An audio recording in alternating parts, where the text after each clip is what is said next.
get a little chatter at the beginning. Loosen up. Loosen up. Woo, woo, woo.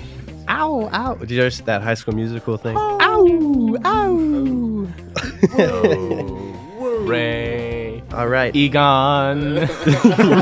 From El Toro Studios, brought to you by ElToro.com, the only one-to-one 100% cookie-free IP targeting solution. This is the Straight from the Bull podcast. Welcome to the second episode of the El Toro Podcast. Before we jump in, I want to give a huge shout out to our favorite music and audio equipment store in Louisville, the Doo-Wop Shop. Doo-Wop Shop hooked us up with all this incredible equipment for this podcast.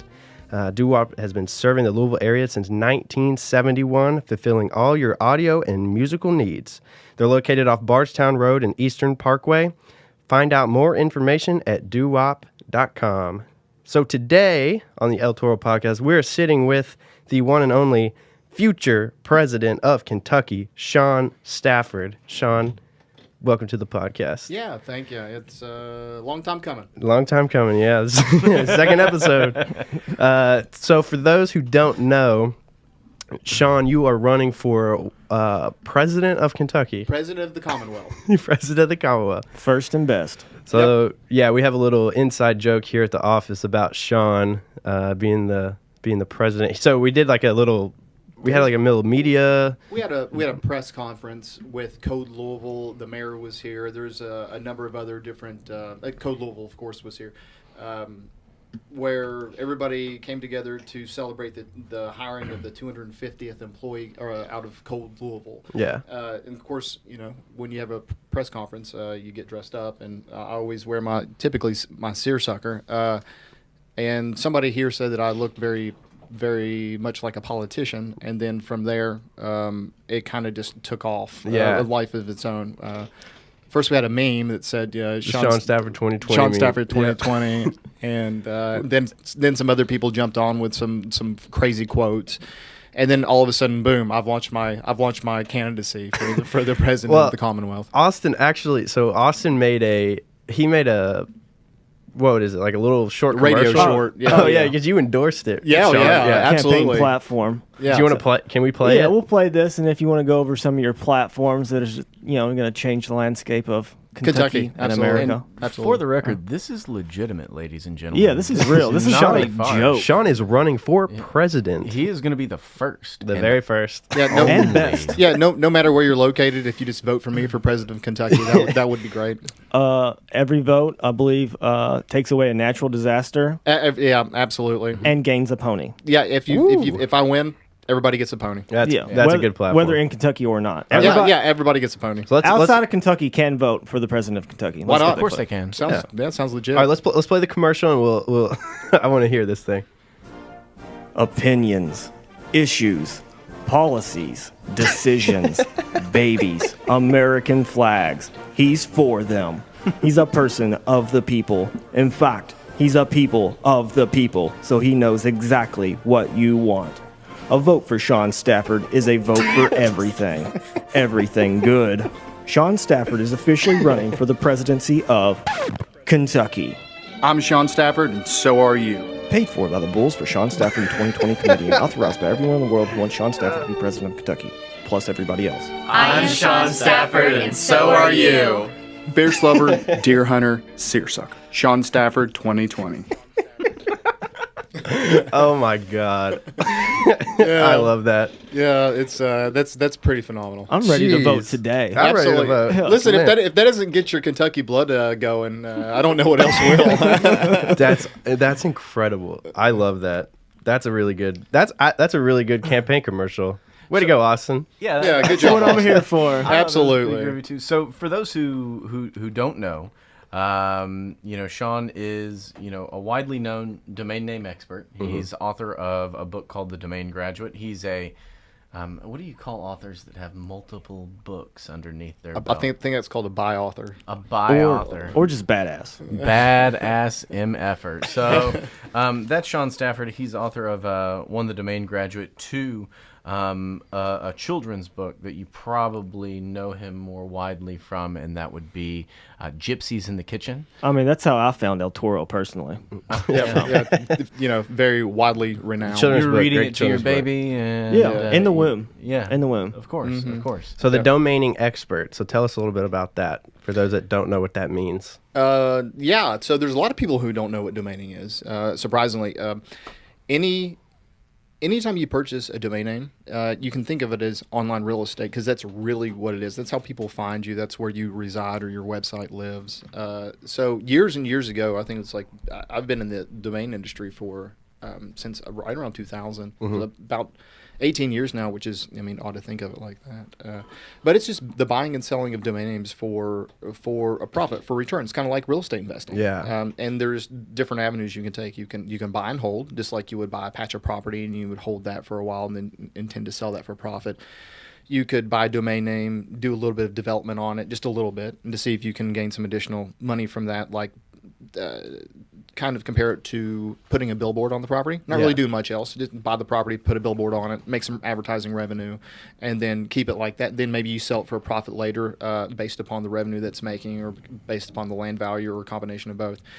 And then there's some other things where you can actually buy a really good name and then develop a business on it and then sell it, which obviously takes a whole lot more work. Most domainers purchase big portfolios of domain names, things that will either increase in value exponentially or have a monthly income generated somehow, which are various different things. Yeah, And that's pretty. So that's how you and Stadler kind of met, right? Because you're both in that world. yeah, well, kind of. So back about, I would believe it'd be about 14 years ago. A long time ago. Yeah, we met at a company. So me and Dan, our other business partner here, he's not here right now. Well, not in the podcast, but me and him had met, and then shortly later we found Stadler. We met Stadler, and then kind of brought him into the fold. And so there was the three of us, and we were working in domain names. I got into domain names first. I got Dan into domain names. Then after that, we got Stadler into domain names. Yeah. And so all three of us, and so that's kind of how we met, was through an early tech company where we all then basically turned into domainers. Then shortly thereafter. That's awesome. Yeah, because if I'm not mistaken, that's kind of how you guys got your foot into a little bit of the advertising world, correct? Yeah. Well, yeah. So to jump around a little bit. That was one of the reasons why we started El Toro, is because we know how traffic ebbs and flows over the internet. We previously we had owned a company called DNS.com, which is the way that traffic actually flows. That putting information on the wire and those types of things. But we saw in the domain space, with all this traffic flowing through these domain names, a domain name with natural type-in traffic that has been unaltered and been unmanipulated has really good quality, high-value traffic. But what we saw was that some of the people that we knew in the industry, some of the people who were acquaintances within the industry, they would salt this traffic, meaning they had good, pristine traffic, but if you only have 15 unique visitors a day coming through a domain name, it might be really, really, really high quality traffic. I mean, we're talking the cream of the crop. But you can add another maybe 10 visitors per day. Now you've got 25 visitors, and instead of earning $5 a day on ads, now you can earn maybe 10 or $8 or $10 per day. But that salted traffic may have been really low quality. Mm-hmm. So basically what you're doing is watering it down. You're cutting it, right? You're cutting the traffic essentially, and in order to make more money off of it. Well, you can only do that so long until there's really all bad traffic and a little bit of good traffic. And we saw this all the time, not only on the domain level, but this is what happens in the advertising space all day, every day now. And here at El Toro, that's why we started, is because we knew that if we had enough data and we had enough time, that we could be able to actually filter out the traffic. We can know what's good. We don't have to know everything. We don't have to know all about everything. We don't have to be able to identify that this traffic's bad, this traffic is maybe somewhat bad, or maybe this traffic is maybe half good in terms of our confidence level. All we have to do is pick out the good stuff. And if we can pick out the good stuff, we can leave all the rest of the stuff, the questionable, the known bad stuff, we can leave all that out there and let somebody else pick that up. And they can try to sell it and everything else. But for our clients, we want them to have the best traffic possible. So we identify what is good, we purchase what is good, and that's what we send down to our clients. And that's where you landed on the IP. Yeah, exactly. Because with cookies, anything cookie based can be manipulated. Yeah. I mean, if truthfully, if I wanted to open up some browsers and utilize some bots and some other things, really, if I wanted to be Barack Obama, I can be Barack Obama. If I want to be Tom Cruise, I can be Tom Cruise. But the one thing that is really, really hard to spoof, I'm not going to say impossible, but one of the things that are really, really hard to spoof is going to be an IP address. Yeah, that's awesome. I didn't know there's that much to domaining. That's pretty wild. I thought you just went on to GoDaddy.com and bought a domain, but well, I mean, that's how you get into the game. But when you actually have all of these assets and you have to figure out a way to make them pay for themselves, that's where these revenue streams came up. And I mean, in the late 90s, folks had all of this natural type-in traffic, and back in the day, you'd see like these hit counters on websites that you would visit on, Prodigy or everybody remembers AOL those, or something like that.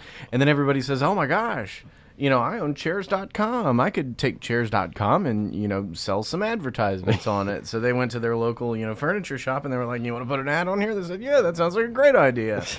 And slowly that system became more and more sophisticated and became a revenue stream that gave folks that really capitalized on this land rush like Sean, an opportunity to, pay for those assets and, turn them into advertising machines. But what was really interesting, we had a couple of tech companies along the way that we, owned or represented.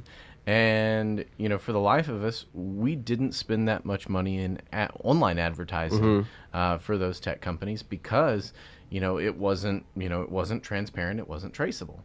And, if I can't link it back to somebody that bought and identify who I advertised to in the beginning, then, it was a waste of money in our eyes. But, in this sense, I mean, we were able to provide that transparency and traceability in the online space. Yeah, that's awesome. Because we don't... So that's how you guys kind of got away from the whole idea of metrics, so measuring a campaign performance by metrics, because it can be manipulated so easily. Yeah, well, the metrics can be manipulated, and we've seen that. We've known firsthand that metrics can be manipulated. But the big thing about this is that most advertisers, people who you go to help you with a campaign, or people who are selling you traffic, you'll come at the end of the campaign and say, well, did it work? And of course, that can mean different things to different people. Did it work? But the big thing is you'll say, hey, I mean, really, when you buy traffic, you're trying to say, hey, I'm trying to sell my product or service. Yeah. Or I'm trying to, in other cases, sometimes like with political, brand awareness, those types of things. But the big thing most every day is going to be sales. Did it work? Did somebody purchase my product or service? Well, I feel like people are starting to kind of catch on to that, because I saw in Ad Exchanger, I don't know if you guys saw this, but there was a new story and they're calling it vanity metrics. Statler, did you see that? Well, yeah, and I mean, what was interesting about that article, and I actually got it pulled up in front of me here. Dude, awesome. Goodway Group President Jay Freeman fights the good fight against last click attribution by Allison Weisbrot. And I think that we quoted Allison in one of our articles on the previous podcast, but she's coming out with some really good content here. And, one of the things that Jay Friedman brought up in this interview was, you want to focus on lift and not what he referred to as vanity metrics. Now, I've been calling them phantom metrics for years now, and these are, what we consider those to be. We consider those to be like the easily manipulated metrics online. If you're looking for CTR, well, I know some folks that sell traffic, and I'm using my quote fingers, out of China here, and they can give you any CTR that you want if you're willing to pay enough fractions of a penny for the right clicks on those ads. You can also ask them to click on which ad, if you want, the first ad has been getting clicked too much. Okay, no problem. Which ad do you want clicked? You want the fourth ad clicked? These clicks are so cheap, though. How can I pass these clicks up? Yeah, well, I mean, it's one of those absurd metrics, and there are a lot of absurd vendors out there. And, I mean, we find that there are a lot of folks out in the world that they're focusing on these metrics that we've always called phantom metrics, that this gentleman, Jay, is calling a vanity metric. And in actuality, nobody really cares. I mean, if you see, a conversion rate fire up or a click-through rate or whatever, it doesn't really matter. If you spend $100,000 and you didn't make more than $100,000, you are a failure. Yeah. Period. There is no question as to the outcome of that. And if you can't... But what if you had a great CTR? But CTR, Stadler, come on. But, I think we saw this article, and it was something that echoed a lot of the sentiments that we've been, spitting back and forth here over the years. And they started talking about, how does this interact when you're dealing with the agency? And I think agencies find themselves in a very interesting spot in this whole mix. That's my dog in the background, y'all. That's Sophie. Sophie, The OG office dog. Yeah, she had an itch she had to scratch, so she's going to be around if y'all don't like jingle jangles in the background. This is the wrong podcast. Yeah, y'all can listen to something else. When something needs to get done, she just does it. Yeah, she's a boss. But they were talking about how agencies are inserted into this mix, and they often find themselves as the middle person or the middle entity in between, one, the advertiser, which they have the relationship with and they have fostered that relationship, and the vendor or tech provider there. So they kind of find themselves in a hard position because they don't really own any of the technology, or many of them don't own that technology. And they're basically acting as the go-between to find all of these resources for advertisers and hope to God that they have the capacity to, increase revenue, increase conversions, or what have you. And, he brought up a very apt point here that there are two different types of agencies out there. They're the agencies that, really care about, the experience that the advertiser is witnessing from, an empirical standpoint, those conversions, those sales generated, things like that. And then the ones that are just kind of, I kind of want to call them like puppets to the advertiser. Sometimes you hire a professional to, tell you what is needed. I don't know anything about my HVAC system, but the folks that I have come and service my HVAC system, they know about HVACs, and I depend on them to give me valid information to tell me what I need to do to make sure my system's humming along when it's 20 degrees outside this winter.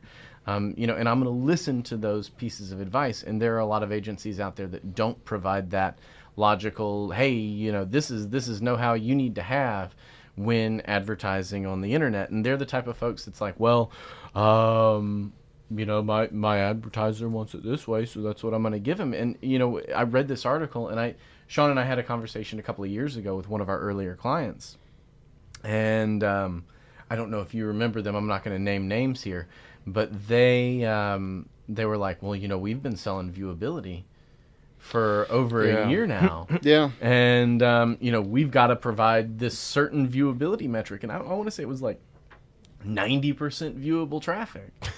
And, we took the standpoint of saying, well, viewability, not viewable, whatever. Do you want to touch on viewability? For those who don't know. Yeah, that's sorry, that's kind of a turd move of mine. So viewability is the concept where there is an entity that exists, either the DSP, maybe a third-party tracking system, something along those lines. It's able to gauge how viewable your traffic was to human eyeballs. And It was originally intended to say, okay, well, help ensure that more human eyeballs were exposed to your advertisement than non-human eyeballs. And there are some specific metrics, like you have to have so many pixels available in so much of a time frame. So basically, to kind of get it in a little nice succinct box, the ad showed up on the page. At least a pixel of the ad showed up on the page, and that it was quote unquote viewed, and that would be measured by a JavaScript or some other types of metrics or some other types of avenue. JavaScript is one of them. There's a number of other ways that entities will quantify so-called viewability. The funny thing about viewability is there's no standardized definition for what viewability actually is, because if you go to some, IAB's got one, and then there's other entities out there have their own. So it was one pixel that was above the fold for 1 second, and then some had to be half the box, and had to be above, or the That's the ad cell had to be for some given time frame. Viewability is basically a it's not a made up thing, but it's something that nobody has a succinct definition for. Nobody's come together and said completely this is what it is. But the problem with utilizing viewability in an ad campaign, and the intentions are good, by the way. The intentions are good. I mean, because nobody who's at the very end who has any kind of good intentions for their own client wants to sell bad traffic. Nope. And so this is something that they believed originally was going to be like, oh, this helps us protect ourselves and our clients. Here's the problem. Any kind of metric that you can come up with, anybody can find a way to beat them. Yeah. And these programs, the bots and everything else out there, it's not like somebody comes up with viewability and they go, okay, now we've come up with these metrics and all the bad guys and everybody out there who's salting traffic and doing arbitrage, they go, well, they came up with viewability. I guess we're going to go home now. This was a good run. Now I'm going to go and farm potatoes because I'm not going to be able to sell my nasty traffic anymore. What really happens is that these bots will be programmed to scroll all the way up the page and all the way down the page before they move on, which means that at that point, you want viewability? Boom, now you've got 100% viewability. Yeah. Everybody who came to the site, everybody who you were pushing traffic to, they all saw the ad 100% of the time. So guess what? We're all safe now. Everything's good. Let there be no panic. I can sleep at night now. Thank you. Yeah. So these metrics, all the fraud that's built into these other systems inherently, they work towards these types of things that get put in place, not against them, right? So they'll be built for them. All this is a regular bot, this fraudulent traffic, this machine traffic, a bot that is that's spun up in order to be salted into other traffic that's not real. Okay, no problem. It will then be instructed. You just write a piece of code, go all the way up the page, all the way down the page before you move on. Boom, that's it. Now you can move forward. And it just completely busts viewability right out the door. So, again, it comes back to, do you want 100% viewability or do you want sales? Do you want the campaign to work or do you want some kind of phantom metric? Bingo. And in the interest of full disclosure here, there is a media rating council, and they are the organization that has been tasked or assumed the task of kind of, they're an independent industry organization, and they are there to help ensure valid, reliable, and effective audience measurement services. So, there are a lot of DSPs out there. There are a lot of third-party, ad servers out there that all claim to be MRC accredited. And that's something that you honestly want to look for because it means that, this organization went through, basic efforts to make sure that they had standards that adhered to, what we consider to be base for online advertising. But what we have seen through a lot of firsthand experience with respect to serving a lot of traffic out there is you can have multiple MRC accredited agencies evaluating your traffic. So for us, for instance, we serve quite a bit of traffic through a DSP called AppNexus. Yeah. And you could be serving off of third-party ad tags that are coming from Google. And you could be using another metering system to kind of evaluate what these two other agencies are telling you is viewable or is not viewable. And what's interesting is you've got multiple MRC accredited agencies here that can have wildly different viewability metrics over the exact same impressions. So where AppNexus might be at 54%, DoubleClick might be at 73%, and let's say that third party whatever the heck is totally different. And that was one of the things that really kind of I guess it grinds our gears a bit because we're looking at something. That I don't know what that really means. I mean, from an instance, I'm an operator. I serve a lot of traffic. This is my symphony. When I see metrics like CTR, when I see conversion pixel fires increase, when I see viewability increase, that means that I likely did something from an optimization side that, good job, Stadler. Pat yourself on the back. Everybody's cool. But ultimately that amounts to a hill of beans if you didn't sell a car or a house or a rug or a sofa or whatever it was. And that's really as an organization one of the things that we kind of look at and say, what the heck everybody, why are you trying to justify something that you don't understand with a metric that really doesn't amount to how you're really quantifying the success of this initiative. You want sales. Yeah. You want conversions. And if you can't track, this is who I targeted, this is who I didn't target, these are the conversions, these are the conversions from the group we didn't touch, here's the improvement we provided. You really don't know whether or not you were effective. And that's what this article really hinted about. They're trying to help bring into the forefront of our communication. Let's make online advertising, let's make display advertising specifically a more transparent industry, an industry where we can rely on solid metrics that businesses are run upon, and not metrics that digital ad managers seem to rely upon. And they also mentioned that there's this communication or education breakdown that exists between business owners and folks that really have to depend on revenues coming through the business, and folks that work in marketing. Yeah. And you've got to work hand in hand with these specific divisions of the organization to make sure you're truly successful on all fronts. Making digital advertising transparent. Is that a campaign platform for the president of Kentucky? No, I think the next one's actually, if you don't know what you're doing, vote for Sean Stafford. Well, yeah. So we've been recording for about 30 minutes here, so we're probably going to start wrapping it up. One more point on that, though, just to summarize, because you guys are a lot smarter than me and probably a lot of people out there. I wouldn't go that far. I would say so, Mr. President.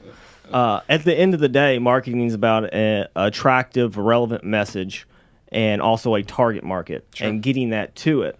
Anything else besides that, all those metrics and, I got the high CTR viewability, it's some of those lesser agencies pretty much slapping the hood of the car and saying, I can fit so much viewability in here, or they slap the lemon and they say, oh, but it's got ice cold air. Ice cold. Well, so metrics are one thing, and that's just what they are, as a metric. And so there's lots of cases where you've got certain metrics, but that doesn't mean success or failure. It's just this gives you a somewhat of an idea, and hopefully the metrics that you see are somewhat of an indicator of success. But the only actual metric for success is success, right? Mm-hmm. I mean, Sales, that's literally the only metric. It's either you succeed or you fail. There's one of the two. Either it worked or it did not. There's really, on an online campaign, there's really no, okay, well, this kind of works, so we're going to kind of keep doing it since I like mediocre to less than desirable results. Either we blew it out or we need to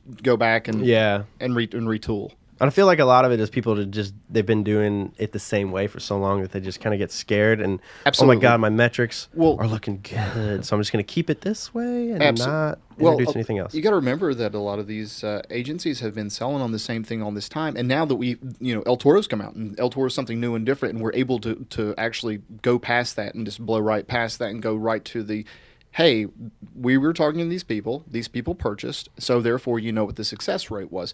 Well, if we go and say, hey, you can't really rely on CTR and bounce rate and viewability as if a campaign was successful or not, well, that's what they've been selling for a long time. So they then have to go back to their clients and say, hey, well, guess what? We don't know if this had been working in the past, even though I told you it did. Yeah. And now that we know, this is what we should be doing. So basically, they didn't feel like they were being now that this new thing's out. Yeah, it's like, why weren't we doing this all in the past? Time, like, why weren't we always been doing this? Yeah. And so it's kind of hard to backpedal. Gotcha. Well, yeah, we'll go ahead and wrap it up, and we're going to be back here next Friday, so we're going to try and do these podcasts every Friday. So, yeah, we'll see you on the third episode of the eltoro.com podcast coming up next Friday. You've been listening to the Straight from the Bull podcast from El Toro Studios, brought to you by eltoro.com, where we target people, not pixels.